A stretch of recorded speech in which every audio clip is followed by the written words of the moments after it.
Welcome to the Deep Dive, where we take complex topics, unpack them, and really try to give you the essential insights you need to be truly well-informed. Mm-hmm.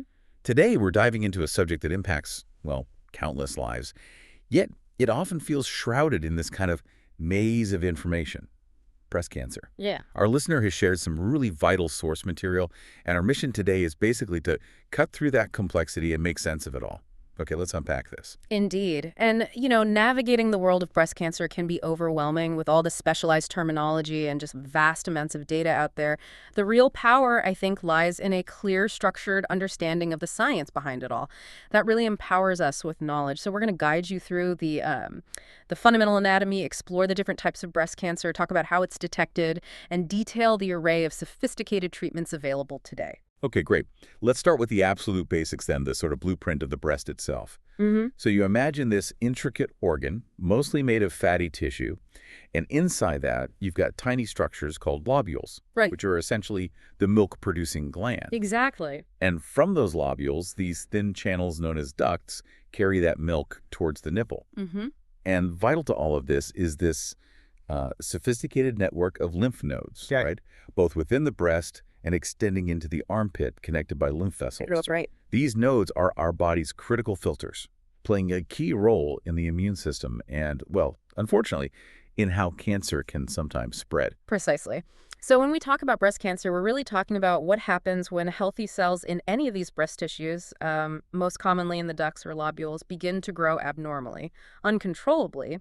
These sort of rogue cells can then form a mass, a tumor.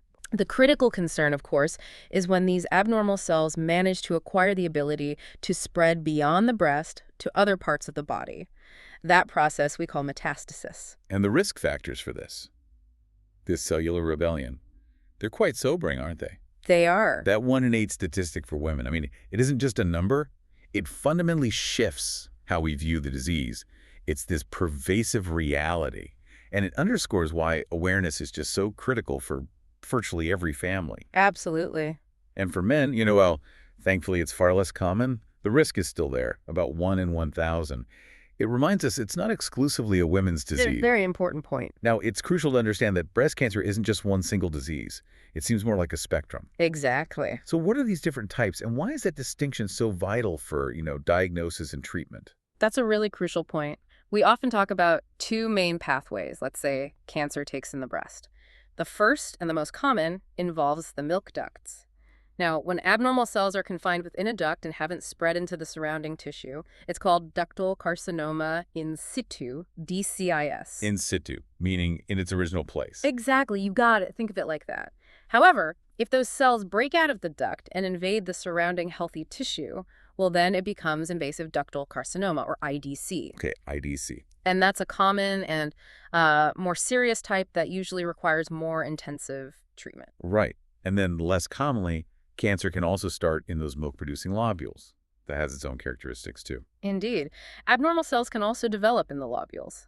This is called lobular carcinoma in situ, or LCIS. Now, it's important to note that LCIS itself is not technically considered cancer. It's more like a marker of increased risk for developing invasive breast cancer down the line.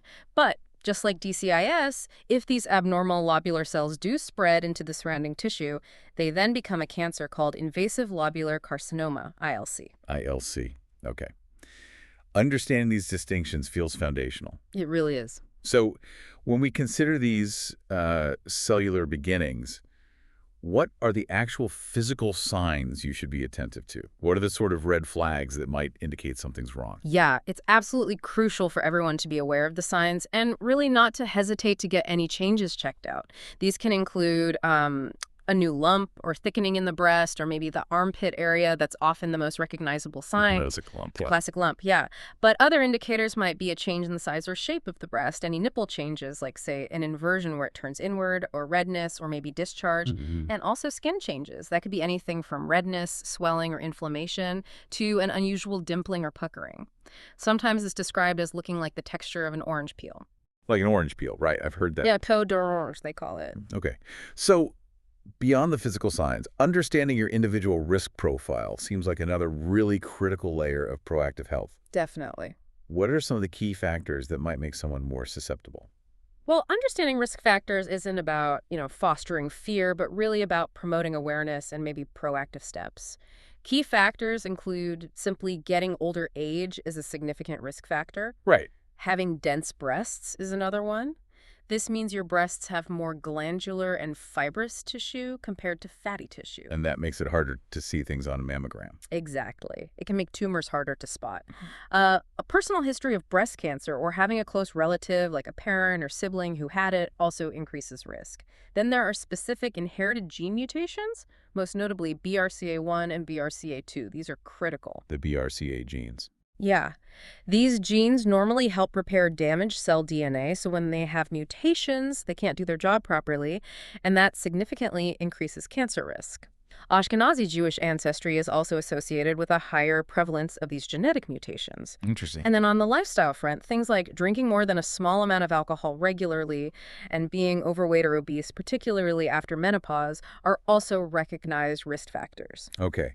So given those risk factors, the power of early detection just becomes undeniable. Absolutely. What are the specific screening methods available, and how should someone maybe approach self-checks? Early detection can fundamentally change the outcome. It really can. Screening typically involves, well, a three-pronged approach for many people. Aye. Regular self-breast exams, clinical breast exams done by a healthcare provider, and screening mammograms. Mm-hmm. For self-checks, the recommendation is usually checking your own breasts about the same time each month. Just becoming familiar with your body is key. This involves both feeling each breast and armpit thoroughly, systematically, and also visually checking for any of those signs we just discussed, changes in shape, skin texture, anything unusual. So if those screenings or self-checks reveal something potentially concerning, what's the next step? How do you really understand what's going on? Right, that's when the diagnostic tools come into play. We move from screening to a more detailed investigation. If a change is seen on a routine screening mammogram, often a diagnostic mammogram is performed. This gives extra detailed, targeted images of the area of concern. More focused. Exactly. Then a breast ultrasound is frequently used next to figure out if a suspicious lump is solid or if it's filled with fluid. Now, a fluid-filled lump is usually just a benign cyst, nothing to worry about generally. But a solid lump, well, that might be cancerous, or it could be a benign fibrous growth. So that distinction is really crucial for guiding the next steps. Okay, so if there's still some ambiguity, or maybe if the initial findings are particularly complex, what other advanced imaging tools do doctors have? Yeah, for those trickier situations, a breast MRI can offer even more detailed images than a mammogram or ultrasound. It's frequently used for, say, very small masses or changes that aren't clearly visible with the other methods. It's particularly useful in women with very dense breasts or maybe those at high genetic risk. Makes sense. However, the definitive step, the gold standard for diagnosis, is almost always a breast biopsy. The biopsy. Yes. This procedure removes a few cells or a small amount of tissue from the suspicious area. And truly, how that tissue is analyzed is absolutely crucial for what happens next in a patient's journey. Right, so that biopsy sample then becomes the patient's sort of blueprint for treatment, doesn't it? Exactly. What exactly do pathologists look for in that sample to guide those really critical decisions? Precisely. A specialized doctor, a pathologist, meticulously analyzes that biopsy tissue under a microscope. But they also perform specific molecular tests now. Their report won't just confirm if cancer is present, but crucially, it'll tell you if the cancer cells are driven by hormones like estrogen or progesterone, Okay. or if they overexpress a protein called HER2 on their surface. HER2 is a protein that promotes cell growth. So too much is bad. Right. If cancer cells have too much of it, it can make them grow and spread faster. The results of these tests, estrogen receptor status, progesterone receptor status, ACR2 status, they are absolutely vital. They dictate the most effective personalized treatment plan specifically for your cancer. This is where precision medicine really kicks in. Okay, so once that detailed diagnosis is made, it's not just a static label. Doctors then go into a deeper classification to really understand the cancer's behavior and, I guess, its extent. How do they categorize breast cancers further? Yeah, these classifications are essential. They help define the extent and the nature of the disease, which guides prognosis and treatment. We differentiate between, first, non-invasive cancer, like the DCIS we mentioned, in essence, spread beyond the tissue where it began. Contained, you. Contained, exactly. Then there's invasive cancer, like IDC or ILC, which has spread and invaded healthy surrounding tissue. Recurrent cancer is when the disease comes back after a period of remission. And metastatic cancer, That signifies it has spread from the original site in the breast to other distant areas of the body. Okay. And beyond the common types like invasive ductal and lobular carcinoma, there are also less common forms, things like inflammatory breast cancer, tubular, colloid, metaplastic breast cancer. Each has its own specific characteristics. And among these classifications, there's one type, triple-negative breast cancer, that often seems to come with unique challenges. It's particularly important for us to grasp, I think. Can you elaborate on why it's so distinct? Yes, triple-negative breast cancer is incredibly important to understand. It means the tumor lacks estrogen receptors, it lacks progesterone receptors, and it does not overexpress the HER2 protein. So all three are negative. All three negative, hence triple-negative. This absence of receptors means that many common targeted and hormone therapies, which, rely on blocking these specific pathways, well, they just aren't effective. Ah, okay. That makes it tougher. It does. Triple-negative disease is often more aggressive. It may have a poorer outcome compared to other types, and it frequently requires more intensive treatment, often involving a combination of chemotherapy and perhaps newer immunotherapies. Now, beyond these biological classifications, doctors also stage breast cancer. That's based on its size, its location, and whether it has spread to lymph nodes or distant organs. The staging, right? Stage 1, 2, 3, 4. Exactly. And they also grade the cancer from 1 to 3. Grade 1 cells look the most similar to normal, healthy cells, while Grade 3 cells look the most abnormal and are generally the most aggressive. The key insight here, really, is how all these detailed classifications, type, receptors, stage, grade, directly shape the entire treatment strategy. It pushes us further and further into truly personalized medicine. It really sounds like it. It's clear this isn't a one-size-fits-all battle at all. A highly personalized approach involving a dedicated cancer team seems absolutely central to effective treatment. Absolutely right. So, what are the main therapeutic avenues doctors pursue? Treating breast cancer involves a specialized team, really, collaborating across different medical disciplines, surgeons, oncologists, radiologists. The whole team. A whole team. The primary treatments often include surgery, radiation, chemotherapy, hormone therapy, targeted therapy, and sometimes, often really, a combination of these. Let's start with surgery. There are several common types, tailored to the individual situation. A lumpectomy, for instance, is a breast-conserving surgery. It removes just the tumor and a small margin of healthy tissue around it. Keep most of the breast. Right. Then a simple mastectomy removes the entire breast. A modified radical mastectomy goes a step further, removing the entire breast and the lymph nodes under the arm. For those at very high genetic risk, maybe with a BRCA mutation, a prophylactic mastectomy can be an option. That removes one or both breasts to drastically reduce the chance of developing breast cancer in the first place. Preventive surgery. Exactly.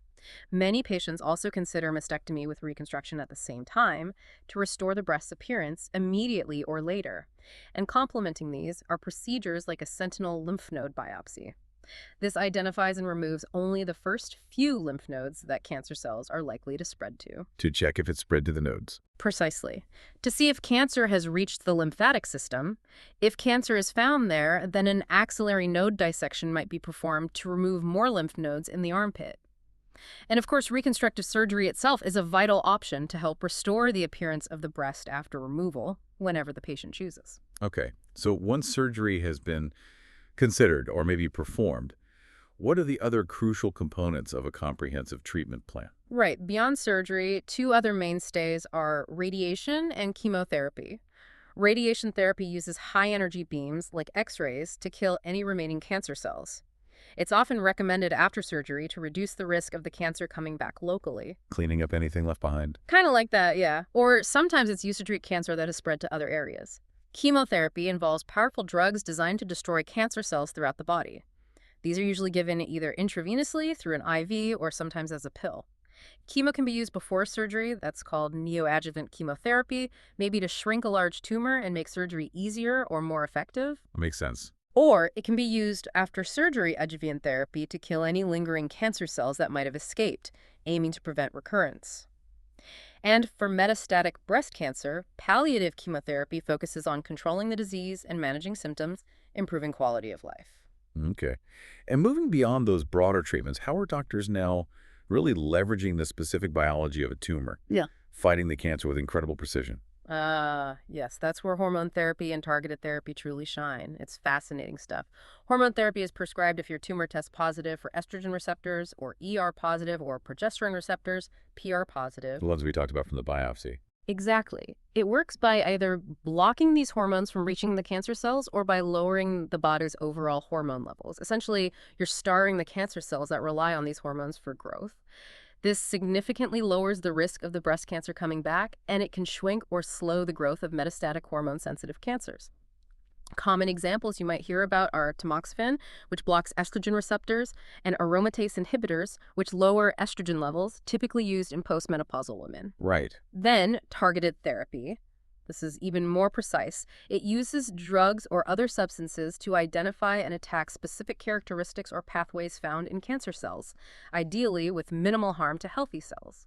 These therapies can do things like halt cancer cell growth or identify and kill them directly, or even activate the body's own immune system to attack the cancer cells that's getting into immunotherapy territory. Wow. A prime example is blocking that HER2 protein we mentioned with drugs like trastuzumab, brand name Herceptin. That stops HER2 positive cancer cells from growing. Often, targeted therapy is given right alongside chemotherapy to maximize its impact. So if we connect this to the bigger picture, what you're seeing is this highly sophisticated, multi-pronged attack on the cancer cells, with each element meticulously tailored to your specific case and the unique biology of your tumor. That precision approach sounds absolutely vital, especially when we talk about cancer that has, unfortunately, spread. What does it mean when breast cancer becomes metastatic? Yeah, metastatic breast cancer means the cancer cells have traveled from the breast, usually through the bloodstream or lymphatic system, to other areas of the body and formed new tumors there. The most common sites for this spread are the liver, bones, lungs, and brain. Okay. And it's important, though difficult, to understand that currently there is no definitive cure for metastatic breast cancer. However, and this is a big however, treatment is intensely focused on prolonging survival and, critically, maintaining the best possible quality of life for as long as possible. But despite that no cure reality, the outlook, the experience of living with metastatic breast cancer, it seems to have really undergone a profound transformation, hasn't it? It's not the same diagnosis it might have been even a decade ago. Absolutely. It's a completely different landscape now. Thanks to really significant advances in treatment, people are now living 5, 10, or even more years with metastatic breast cancer. For many, it's turning into something more akin to a chronic, manageable condition rather than an immediate death sentence. That's incredible progress. It really is. Treatment for metastatic disease often involves ongoing chemotherapy, perhaps hormone therapy if it's hormone sensitive, targeted therapy based on the tumor's characteristics. And increasingly, we're seeing newer innovative medicines being explored and used in clinical trials, like immunotherapy, which really harnesses the body's own immune system to fight cancer. This evolving landscape truly redefines what living with cancer means for many patients today. It's shifting from maybe a rapid decline to potentially years of managed health and active life. That's a really hopeful shift. And for those who move beyond active treatment, maybe they've had early-stage disease and are now living cancer-free. There's a powerful term that encompasses that entire journey and its unique needs. What does survivorship truly entail? Survivorship is, yeah, a truly profound term. It's generally used to describe anyone who has had breast cancer and is still living, really from the moment of diagnosis through the rest of their lives. And this isn't just about being technically cancer-free. It's about navigating a new phase of life, a journey with its own unique challenges, but also triumphs. A new normal, in a way. Exactly, a new normal. As a survivor, you will have different care needs than when you were in the thick of active treatment. This involves things like managing potential long-term side effects from the treatments you had, focusing on your mental and emotional well-being, which is huge, and adhering to surveillance plans, follow-up checks to monitor for any signs of recurrence. Your cancer care team and your primary care doctor collaborate closely to help you meet these evolving needs in the years after treatment. The focus becomes really holistic, looking at your long-term health and promoting a thriving life. It's definitely about more than just the absence of disease. It's about life after cancer. That's a great way to put it. Wow. We've covered so much today, really gone from the basic anatomy and the complex types of breast cancer through the intricate processes of diagnosis and looked at this highly personalized array of treatments available now. So what does this all mean for you, our listener, now armed with this knowledge? Well, I think it means that while receiving a breast cancer diagnosis is undoubtedly frightening, there's no denying that. But the sheer wealth of information and the sophisticated treatments available today can truly help you receive timely, individualized, and incredibly effective care. And that gives you the best possible chance of either being cured, especially if caught early, or managing the disease successfully long term. This is precisely why we emphasize the importance of understanding your unique situation, asking questions, asking your doctor or your cancer team any and every question you have about your specific treatment plan. You really are an active participant in your health journey. Absolutely, empowered by knowledge. And here's a final thought for you, our listener, to consider as we wrap up. Given these rapid advances in treatment that we've discussed, particularly for metastatic breast cancer, where people are now living 5, 10, or even more years, how does this ongoing scientific progress challenge our traditional understanding of what constitutes a cure versus long-term management when we think about chronic diseases? And maybe what implications might that shift hold for patient advocacy, for our healthcare systems, and perhaps for the future priorities of cancer research itself? Something to mull over.